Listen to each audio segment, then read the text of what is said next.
Astaghfirullah. Bismillahirrahmanirrahim. Assalamualaikum warahmatullahi wabarakatuh. Alhamdulillah wassalatu wassalamu ala rasulillah wa ala alihi wa sahbihi wa mawalah wa la hawla wa la quwata illa billahi wa ba'du.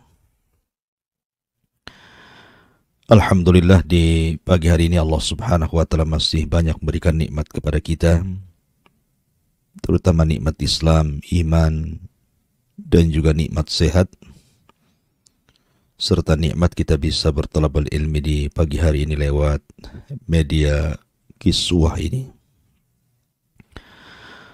Salawat dan salam sebagaimana kita hadiahkan kepada Rasul kita, Nabi kita Muhammad sallallahu alaihi wasallam, yang telah membawa hidayah Allah subhanahu wa ta'ala sampai ke dada-dada kita semuanya. Pembahasan di pagi hari ini kita akan membahas sebuah kisah yang cukup menarik. Ulama menyebutnya kisah Ashabul Qaryah yang terdapat dalam surah Yasin. Kisah ini banyak pelajaran dan syarat dengan ibrah, terutama bagi Anda seorang da'i, bagaimana setiap orang yang berdakwah itu akan mendapatkan tantangan dan rintangan sehingga perlu adanya kesabaran. Ma'asyiral muslimin yang dimuliakan Allah subhanahu wa ta'ala, kisah ini dicantumkan dalam surah Yasin, tepatnya pada ayat ke-13 sampai kepada ayat 21. Baik, kita akan mulai kisah ini. Berawal dari Nabi sallallahu alaihi wasallam diperintahkan Allah subhanahu wa ta'ala dalam surah Yasin, wadrib lahum mathalan ashabal qaryati id ja'ahal mursalun. Dan buatlah sesuatu perumpamaan bagi mereka. Maksudnya mereka di sini orang-orang musyrik Arab, yaitu sebuah penduduk sebuah negeri ketika diutus kepada mereka utusan-utusan. Kisah Ashabul Qaryah ini, sebagian ahli tafsir mengatakan bahwa peristiwa ini terjadi di sebuah negeri yang disebut dengan Antakya. Dan apabila disebut Antakya, maka akan tersirat dalam benak kita tentang penyerbuan Khalifah Mu'tasim kepada negeri ini dalam sejarah Islam. Ma'asyiral muslimin yang dimuliakan Allah subhanahu wa ta'ala, negeri Antakya ini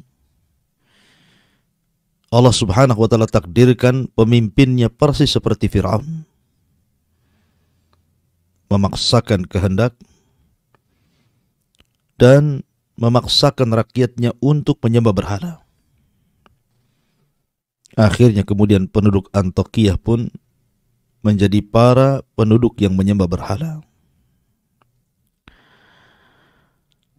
Dan Nabi sallallahu alaihi wasallam diperintahkan Allah Azza wa Jal untuk menceritakan kisah Ashabul Qaryah ini kepada orang-orang musyrik Arab, karena kondisi Ashabul Qaryah yang diutus kepada mereka bukan hanya satu rasul, bahkan 3 rasul dalam satu daerah, kemudian mengalami penolakan dari Ashabul Qaryah ini. Itu persis yang dialami Nabi sallallahu alaihi wasallam terhadap orang-orang Quraisy Arab. Ketika di permulaan dakwah Rasul, banyak ditentang dakwahnya. Bagaimana Nabi sallallahu alaihi wasallam kemudian diuji oleh Allah Subhanahu wa taala dengan penolakan orang-orang Arab ketika itu.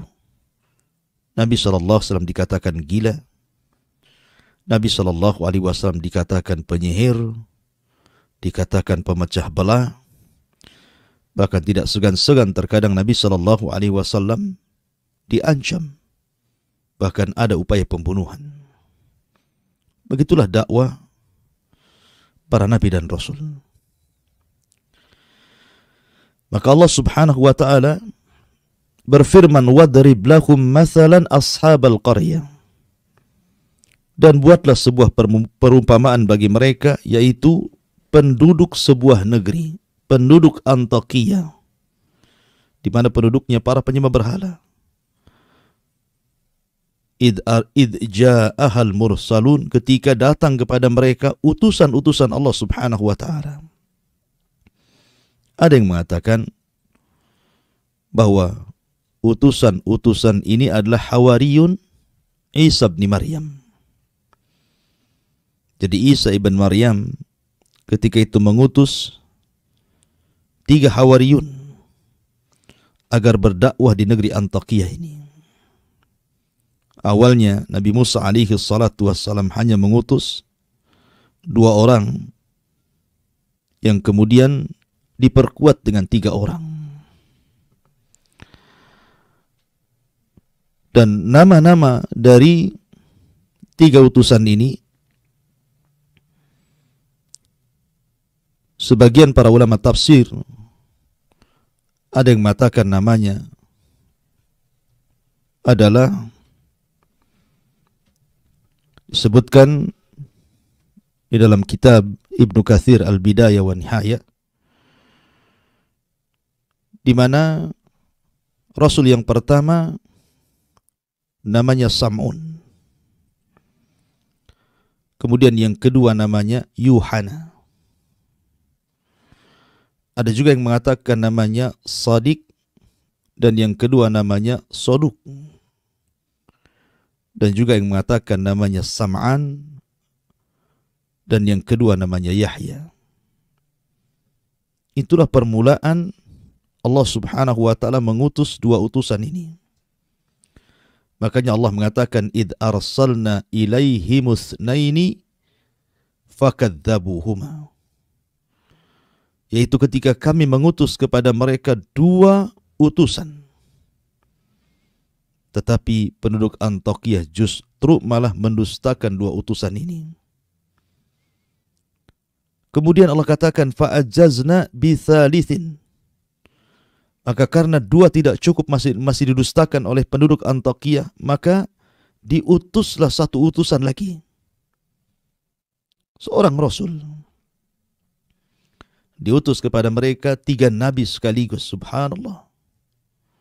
Harusnya ketika dalam sebuah tempat itu semakin banyak nabi yang diutus, tentu penerimaan dakwah harus semakin mudah.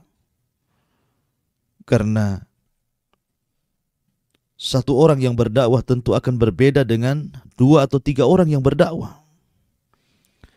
Tetapi Allah Subhanahu wa taala sudah tutup hati-hati orang Antakya ini, sehingga mereka justru menolak dakwah 3 utusan ini. Lihat bagaimana penolakannya.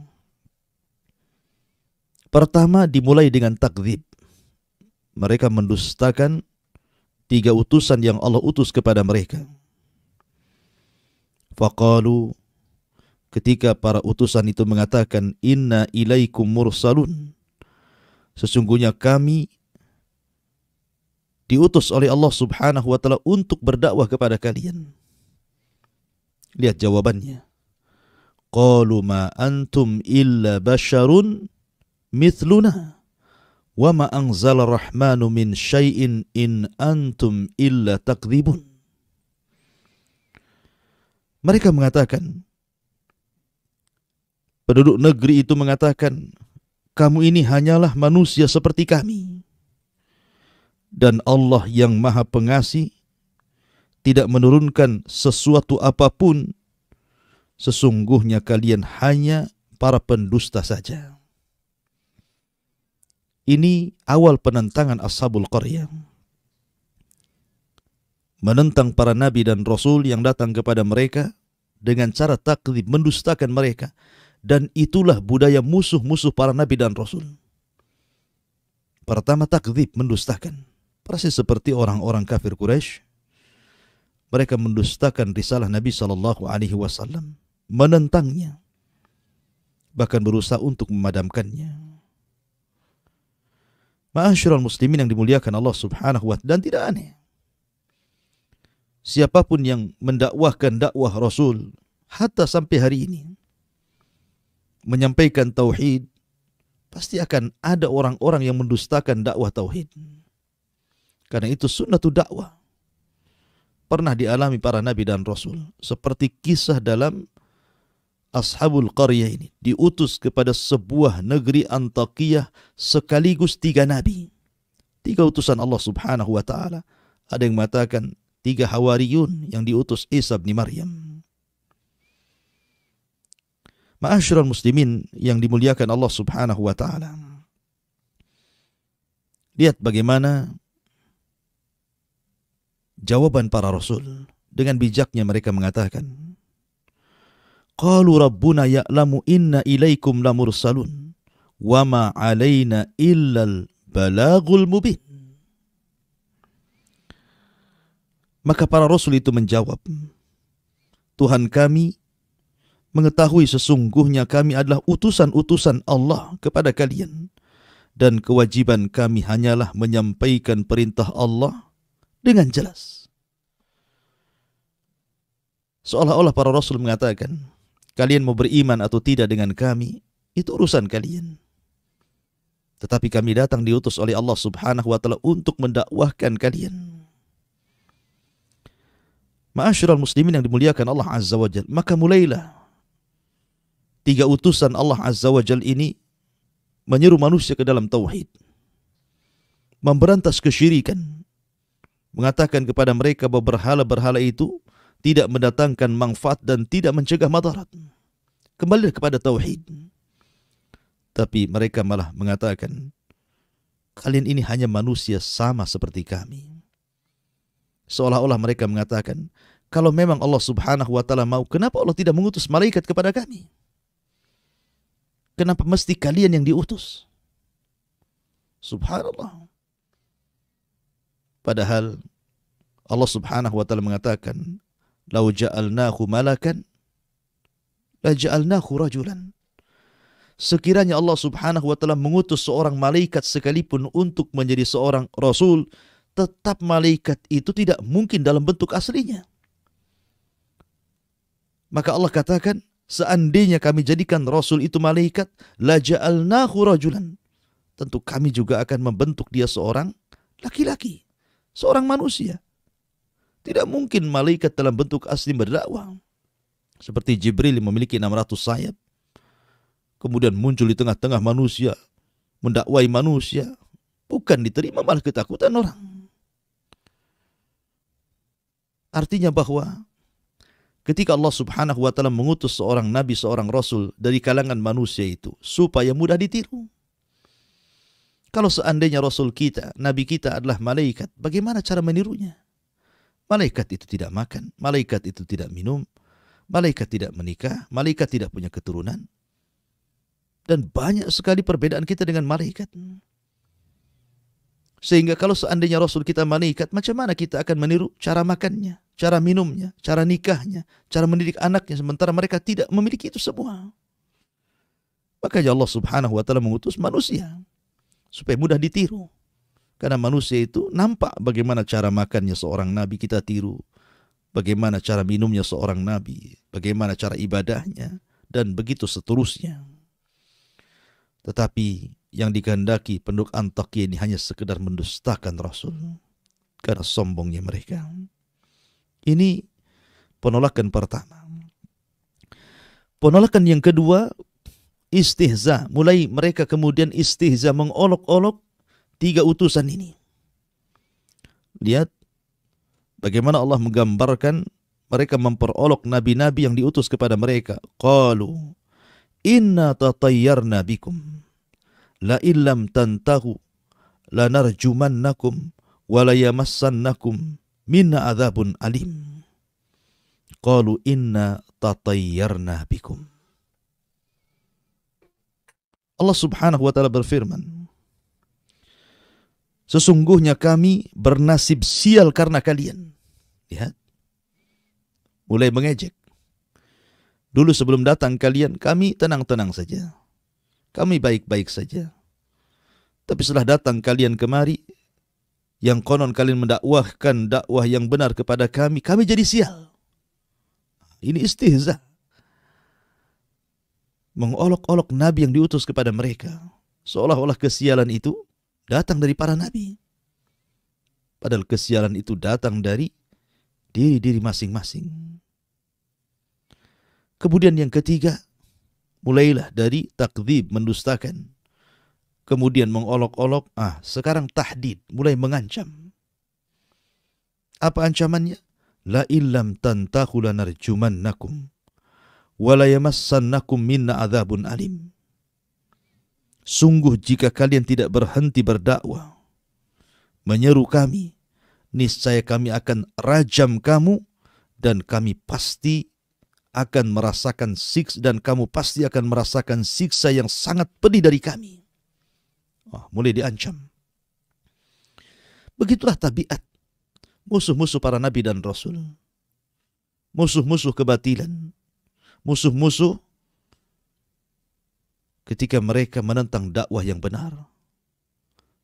Maka motifnya kurang lebih dengan apa yang terjadi kepada kisah Ashabul Qaryah ini. Berawal mendustakan, yang kedua istihza, mengolok-olok, yang ketiga mengancam. Dan itu pula yang dilakukan orang-orang Quraisy kepada Nabi SAW. Pertama mendustakan. Apa tidak ada orang lain kecuali engkau, wahai Muhammad? Yang kedua mengolok-olok dengan dikatakan gila, tukang sihir, pemecah belah, tukang tenun, dan begitu seterusnya. Akhirnya tahdid, mengancam untuk membunuh Nabi SAW, dan itu menjadi sebuah kenyataan. Ketika hijrah, Rasul hampir mengalami pembunuhan. Kalau bukan karena Allah Subhanahu wa taala menyelamatkannya. Ma'asyiral muslimin yang dimuliakan Allah Azza wa Jalla. Maka Allah katakan, qalu ta'irukum ma'akum a in dzukirtum bal antum qaumun musrifun. Utusan-utusan itu berkata, kemalangan itu atau kesialan itu datang dari kalian sendiri. Apakah karena kamu diberi peringatan sebelumnya kamu adalah kaum yang melampaui batas? Tidak ada urusan kesialan dengan kedatangan kami, dengan kesialan kalian. Ma'asyiral muslimin yang dimuliakan Allah Subhanahu wa taala. Maka Allah Subhanahu wa taala katakan, wa jaa'a min aqsal madinati rajulun yas'a qala ya qaumi ittabi'ul mursalin. Ketika permusuhan para nabi dan rasul dengan kaum Antiokhia ini semakin sengit dan negeri Antiokhia semakin mendustakan dakwah para utusan, terdengarlah ke sebuah tempat oleh seorang laki-laki, seorang ahli ibadah, seorang yang saleh, namanya Habibun Najjar, mendengar bahwa negeri tersebut menolak utusan. Maka Habibun Najjar, seorang laki-laki yang sedang sakit judam ketika itu, tapi dia ahli ibadah, dia orang soleh, maka dia ingin memperingatkan penduduk Antiokhia ini agar menerima dakwah para nabi dan rasul itu. Maka berangkatlah Habibun Najjar, sehingga Allah Subhanahu wa taala katakan, wa jaa'a min aqsal madinati rajulun yas'a qala ya qaumi ittabi'ul mursalin. Dan datanglah dari ujung kota seorang laki-laki yang bernama Habibun Najjar, dengan bergegas dia pun berkata kepada penduduk Antiokhia, wahai kaumku, ikutilah utusan-utusan itu. Ikutilah utusan-utusan itu. Ittabi'u ma la yas'alukum ajra wa hum muhtadun. Ikutilah orang-orang yang tidak meminta imbalan kepadamu, dan mereka adalah orang-orang yang mendapatkan petunjuk. Wa ma liya la a'budul ladzi fatarani wa ilaihi turja'un. a'attakidu min dunihi alihatan iyuridni rahmanu bidurrin la tughni anni syafa'atuhum syai'a wa la yunkidun inni idzan la fi dhalalim mubin inni amantu bi rabbikum fasma'un. Maka mulailah Habibun Najjar memberikan nasihat kepada penduduk Antiokhia yang menolak dakwah 3 utusan itu. Dan dia mengatakan, ikutilah orang yang tidak meminta imbalan kepadamu, dan mereka adalah orang-orang yang mendapatkan petunjuk, dan tidaklah ada alasan bagiku untuk tidak menyembah Allah yang telah menciptakanku, dan hanya kepadanya lah kamu akan dikembalikan. Mengapa aku akan menyembah Tuhan-Tuhan selainnya? Jika Allah yang Maha Pengasih menghendaki bencana terhadapku, pasti pertolongan mereka tidak berguna sama sekali bagi diriku, dan mereka juga tidak dapat menyelamatkanku. Sesungguhnya, jika aku berbuat begitu, pasti aku akan berada dalam kesesatan yang nyata. Sungguh aku beriman kepada Tuhanmu, maka dengarkanlah pengakuan keimananku. Lihat bagaimana Habibun Najjar terus menasihati, memberikan permisalan terhadap dirinya yang beriman kepada para utusan itu. Akan tetapi, apa yang terjadi? Ketika Habibun Najjar ini berusaha mengingatkan jangan tolak ajaran 3 utusan itu, justru akhirnya kemudian dia pun ditangkap. Ada yang mengatakan digalikan lubang, dimasukkan ke dalam lubang, kemudian dirajam sampai mati. La haula wa la quwata illa billah. Akhirnya orang soleh ini pun meninggal dunia. Padahal dia hanya mengingatkan kaum Antiokhia untuk menerima dakwah 3 utusan itu. Tapi apa yang terjadi? Justru penduduk Antiokhia malah membunuhnya. Dan ini awal daripada bencana. Membunuh orang saleh, membunuh ahli ibadah. Ketika Habibun Najjar ini kemudian dipukuli, dilempar dengan batu, dirajam, kemudian dikubur separuh badannya dan dilempari dengan batu, sampai akhirnya Allah takdirkan dia pun meninggal. Ruhnya Allah masukkan ke dalam sorga. Ruh Habibun Najjar ini sempat Allah masukkan ke dalam sorga. Kemudian melihat-lihat keindahan sorga, melihat-lihat pohon-pohon sorga, istana-istana sorga, taman-taman sorga, dan semua nikmat yang ada di sorga. Maka Allah mengatakan dalam Al-Quranul Karim, qila dkhulil jannah qala ya laita qaumi ya'lamun bima ghafarari rabbi wa ja'alani minal mukramin. Maka ketika dikatakan kepada Habibun Najjar, masuklah kau ke sorga, maka dia pun ke sorga. Ketika itu dia berkata, alangkah baiknya seandainya kaumku mengetahuinya. Aku sudah di sorga sekarang. Coba kalau seandainya kaumku tahu bahwa ketika aku mati dan Allah masukkan aku ke sorga, tentu mereka tidak akan menolak utusan-utusan itu. Tapi mereka justru menentang nabi-nabinya. Maka Habibun Najjar kemudian mengatakan, alangkah baiknya sekiranya kaumku mengetahuinya, apa yang menyebabkan Tuhanku memberikan ampunan kepadaku dan menjadikan aku termasuk orang-orang yang telah dimuliakan. Subhanallah. Ma'asyiral muslimin, para pemirsa dan pendengar Kiswah TV yang dimuliakan Allah Subhanahu wa taala. Ketika penentangan kaum Antiokhia kepada 3 utusan ini semakin menguat, terlebih ketika kemudian mereka sudah membunuh orang saleh yang mengingatkan mereka agar jangan menolak 3 utusan itu, dan itu awal bencana bagi mereka, maka Allah Subhanahu wa taala murka kepada mereka. Allah katakan, wa ma anzalna ala qaumihi min ba'dihi min jundim minas sama wa ma kunna munzalin. Kemudian setelah dia meninggalkan kami, dan setelah dia meninggal, maksudnya Habibun Najjar meninggal, kami tidak menurunkan satu pasukan pun dari langit kepada kaumnya, dan kami tidak perlu menurunkannya. Biasanya Allah Subhanahu wa taala Kalau mengadab terkadang menurunkan, nampak adabnya seperti ashabul fil, diadab oleh Allah Subhanahu wa ta'ala dengan rombongan ababil, dan begitu seterusnya. Tapi Allah Subhanahu wa ta'ala tidak menurunkan tentara-tentaranya. Cukup satu malaikat saja Allah turunkan kepada mereka, Jibril alaihi salatu wassalam. Tiba-tiba Jibril ini berteriak satu teriakan, in kanat illa sayhatan wahidatan fa idahum khamidun.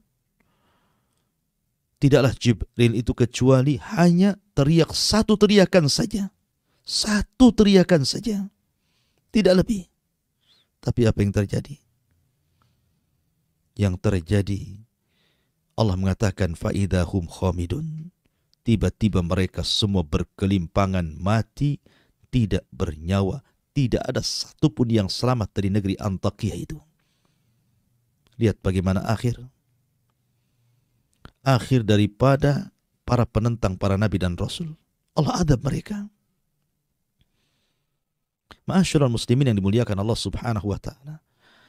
Maka dari sini hendaklah dijadikan pelajaran bagi kita untuk tidak menentang ajaran nabi-nabi kita, untuk tidak menolak ajaran nabi kita Muhammad sallallahu alaihi wasallam. Karena Allah Subhanahu wa ta'ala berfirman, "Falyahdharil ladzina yukhalifuna an amrih an tusibahum fitnah wa yusibahum adzabun alim."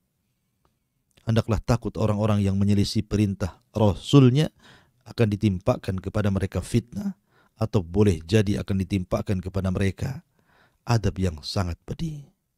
Begitulah nasib ashabul qaryah yang menolak 3 utusan, yang harusnya dengan banyaknya utusan mereka dimudahkan untuk menerima dakwah, tapi justru sebaliknya mereka malah menentang, menolak, sehingga Allah Subhanahu wa ta'ala turunkan adab kepada mereka. Wallahu alam. Ini di antara kisah ashabul qaryah yang terdapat dalam surat Yasin. Saya kembalikan kepada moderator. Waliyatafaddal mashkura. Jazakumullah khairan Ustaz atas materi yang telah disampaikan pada pagi hari ini. Dan kita masuk di sesi interaktif. Kita akan bacakan pertanyaan yang telah masuk di WhatsApp Kiswah TV. Assalamualaikum warahmatullahi wabarakatuh. Ustaz, siapa yang membaca surat Yasin pada satu malam, maka ketika ia bangun pagi hari diampuni dosanya. Dan siapa yang membaca surat Ad-Dukhan pada malam Jumat, ketika ia bangun pagi hari diampuni dosanya. Apakah hadis yang dikatakan tersebut sahih, Ustaz? Dan apakah memang ada fadilah khusus ketika kita membaca surat-surat khusus? Ya, alhamdulillah. Bicara tentang fadilah surah Yasin, emang banyak. Akan tapi masalahnya, kebanyakan hadis-hadis tentang fadilah surah Yasin ini hampir semuanya lemah. Bahkan ada yang sampai derajatnya kepada maudhu palsu. Sehingga kita memperlakukan surah Yasin dengan surah-surah yang lainnya kurang lebih saja. Jadi keutamaan surah Yasin dengan surah-surah dalam Al-Quran, ya kurang lebih. Siapa yang membaca surah Yasin, satu hurufnya mendapatkan 10 kebaikan, maka sama dengan membaca surah-surah yang lainnya ketika membaca satu huruf mendapatkan 10 kebaikan. Tapi ada juga mungkin hadis Nabi SAW yang diperselisihkan seperti Iqra'u ala mautakum biyasin, bacalah kepada orang yang mati dengan surah Yasin. Sebenarnya melemahkan hadis ini. Tapi ada juga yang menganggap kemudian karena banyaknya jalan sehingga terangkat. Kan tetapi para ulama membahas tentang kaifiyahnya seperti apa. Apakah setelah meninggal dibacakan Yasin atau ketika ihtidhar, ketika seseorang itu sedang naza, sedang dicabut ruhnya, kemudian kita baca surah Yasin. Maka amalan para ulama yang mungkin mensahihkan gitu ya, menjadikan hujjah hadis ini, maka dibaca ketika sakaratul maut. Faedahnya adalah supaya Allah mudahkan ruh itu keluar. Hanya untuk memudahkan, ya kan? Itu amalan yang dilakukan oleh para ulama tentang masalah hadis membaca Yasin kepada orang mati.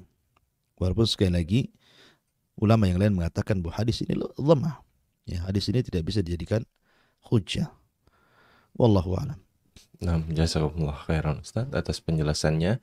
Dan pertanyaan selanjutnya, Assalamualaikum warahmatullahi wabarakatuh.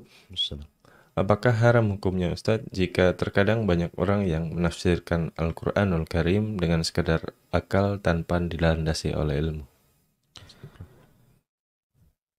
Alhamdulillah. Ada sebuah riwayat yang mengatakan, "Man fassara al-Quran bi ra'yihi fa asaba faqad akhta." Barang siapa yang mentafsirkan Al-Quran dengan akalnya, sekalipun dia benar, maka dia telah salah. Sekalipun dia benar, dia telah salah. Karena akal ini tidak bisa jadikan sandaran. Ada ayat-ayat yang bisa dipahami dengan akal, ada ayat-ayat yang tidak bisa dipahami dengan akal. Ada lafaz-lafaz Al-Quran itu yang harus dipahami oleh perkataan Nabi SAW ataupun sahabat Rasul. Ada yang langsung dipahami. Saya contohkan, ketika turun ayat, "Alladzina amanu wa lam yalbisu imanahum bidzulmin, ulaika lahumul amnu wa hum muhtadun." Orang-orang yang mereka tidak mencampur adukan keimanan mereka dengan kezaliman, maka mereka mendapatkan keamanan dan hidayah dari Allah. Sahabat ketika itu bingung, tidak tahu makna zalim dalam ayat ini. Dikiranya zalim itu ya ma'ruf mendolimi dirinya atau orang lain. Sehingga mereka datang kepada Rasul dan mengatakan, "Ya Rasul, kami tidak sanggup mengamalkan ayat ini. Siapa di antara kita yang tidak berbuat zalim kalau syarat mendapatkan keamanan dan hidayah harus tidak mencampur adukan iman dengan zalim?" Tapi Rasul mengatakan, "Bukan sebagaimana yang kalian pahami," kata Rasul. Zalim dalam ayat itu bukan zalim yang kalian pahami, tapi zalim dalam ayat itu adalah kesyirikan. Sebagaimana Luqmanul Hakim mengatakan, "Ya bunayya la tusyrik billah inna syirka la dzulmun azim." Lah sahabat lu tidak paham dengan kalimat zalim kalau tidak bertanya kepada Rasul. Apalagi kita. Maka pentingnya kita kalau mentafsirkan Al-Quran kembali kepada tafsir para ulama. Karena mereka lebih paham tentang Al-Quran. Jangan kemudian kita tafsirkan sendiri sehingga akhirnya ngalor ngidul, nggak jelas gitu ya. Karena setiap kepala itu kan punya pemikiran masing-masing. Kalau satu ayat kemudian diberikan kepada 10 orang untuk berfikir, mentafsirkan sendiri, maka akan muncul 10 pendapat. Ya. Dan akan terjadi perselisihan yang banyak. Tapi kalau tafsir dikembalikan kepada tafsir para ulama, maka akan menyedikitkan perselisihan dan itu lebih dekat kepada kebenaran. Wallahu a'lam. Nah, jazakumullah khairan Ustaz atas penjelasannya. Dan pertanyaan selanjutnya, Assalamualaikum warahmatullahi wabarakatuh. Apakah mengkhususkan ziarah kubur di bulan Ramadan dan juga menetapkan awal Ramadan dengan hisab bisa dikatakan termasuk perbuatan yang batil Ustaz? Mohon penjelasannya. Ya, alhamdulillah. Ziarah kubur pada awalnya itu disunahkan, kemudian dilarang, kemudian disunahkan lagi. Kata Nabi SAW, "Kuntu nahaitukum an ziyaratil kubur fazuruha fa innaha tudakkirukumul akhirah." Dulu aku larang kalian ziarah kubur, tapi sekarang ziarahlah. Karena hal itu bisa mengingatkan kalian dengan kematian atau dengan akhirat. Dari sini bahwa ada anjuran seorang itu ziarah kubur, khususnya bagi laki-laki. Tetapi bagi perempuan tentu akan berbeda hukumnya ziarah kubur wanita dengan ziarah kubur laki-laki. Kalau bagi laki-laki sepakat sunnah hukumnya, tidak ada khilaf. Tapi wanita khilaf. Ada yang mengatakan haram, tidak boleh. Ada yang mengatakan boleh secara mutlak. Ada yang mengatakan dirinci, boleh tapi jangan sering-sering. Karena ada hadis yang mengatakan la'anallahu zawaratul kubur. Allah melaknat wanita-wanita yang ziarah kubur. Zawarat menggunakan siagul mubalaghah. Maknanya bahwa siagul mubalaghah itu lafaz yang berlebihan maknanya. Jadi boleh kalau sekali-kali, tetapi jangan kemudian berkali-kali. Jangan sering, tapi boleh jarang-jarang. Itu maknanya siagul mubalaghah itu.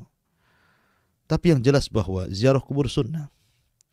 Tapi mengkhususkan ziarah kubur, maka itu perlu dalil. Karena ziarah kubur itu tidak ada kekhususan waktu, kapanpun Anda bisa, mau siang, mau malam, mau 1 minggu sekali, mau sebulan sekali, tidak ada masalah. Karena inti daripada ziarah kubur itu melembutkan hati dan mengingatkan kita kepada akhirat. Ya, itu saja sebenarnya. Adapun kemudian ziarah kubur sambil berdoa gitu ya, mendoakan orang tua yang sudah meninggal ataupun saudara-saudara sesama kaum muslimin yang ada di kuburan, itu sebagai tambahan. Tapi inti hikmah di balik ziarah kubur itu selain ingat kematian adalah mengingat akhirat, supaya ketika pulang dari ziarah kubur betul-betul kita semangat lagi untuk ibadah kepada Allah Azza wa Jalla. Wallahu a'lam.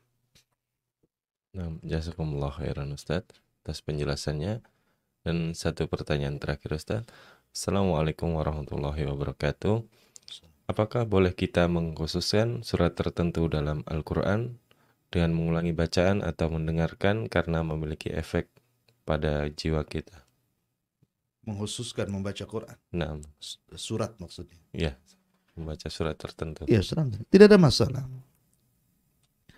Seperti seorang melazimkan surat tertentu dalam sholat. Seperti di zaman Rasul ada orang yang melazimkan dalam sholat itu membaca surah Qul huwallahu ahad. Terus dia baca dalam sholatnya. Kemudian Nabi SAW bertanya, apa yang mencegahmu untuk tidak membaca surat yang lain selain itu? Maka dia mengatakan, karena aku cinta dengan surat itu, wahai Rasul. Maka Nabi SAW mengatakan, kenapa engkau cinta dengan surat itu? Karena di dalamnya ada nama-nama Allah yang sangat agung. Maka Rasul mengatakan, hubbuka iyyaha adkhalakal jannah. Kecintaanmu kepada surat itu akan menyebabkan engkau masuk surga. Jadi sahabat ini mengkhususkan baca Qul huwallahu terus-terusan gitu. Dan Nabi SAW juga pernah mengulang-ulang satu ayat dalam semalam sampai Rasulullah SAW menangis sampai subuh. Ya. Artinya boleh seorang membaca dengan mengkhususkan ayat tertentu dan mengulang-ulangnya, gitu ya. Dan dapat pahala karena membaca Quran itu satu hurufnya dengan pahala yang Allah akan berikan sama dengan 10 kali lipat. Man qara'a harfan min kitabillah falahul hasanatu wal hasanatu bi asyri amsalihha la aqulu alif lam mim harfun walakin alifun harfun lam harfun mimun harfun, kata Rasul. Siapa yang membaca satu huruf dalam Al-Quran mendapatkan satu yang dilipat gandakan 10 kebaikan. Saya tidak katakan alif lam satu huruf, tapi alif satu huruf, lam satu huruf, mim satu huruf. Maknanya bahwa setiap orang yang baca Quran mau mengkhususkan surat tertentu ataupun mengumumkan ayat-ayat yang lain, maka tetap akan berpahala. Tetapi jangan kemudian seseorang itu mengkhususkan sesuatu akhirnya mewajibkan bagi dirinya. Tidak boleh. Ya, tapi kalau dia senang, umpamanya karena mungkin suara dia indah, umpamanya dia suka dengan surah Ar-Rahman, karena kalau dibaca itu kayaknya indah gitu kan, akhirnya dia pun meniru suara syekh, kemudian menghafal surah Ar-Rahman, akhirnya surah ini yang dibaca dalam sholat, ya tidak apa salah kalau begitu. Tapi kalau kemudian difokuskan hanya satu surat saja seolah-olah Al-Quran tidak turun kecuali surat itu saja, ya tidak boleh. Tetap surat-surat yang lainnya pun perlu dibaca. Wallahu a'lam.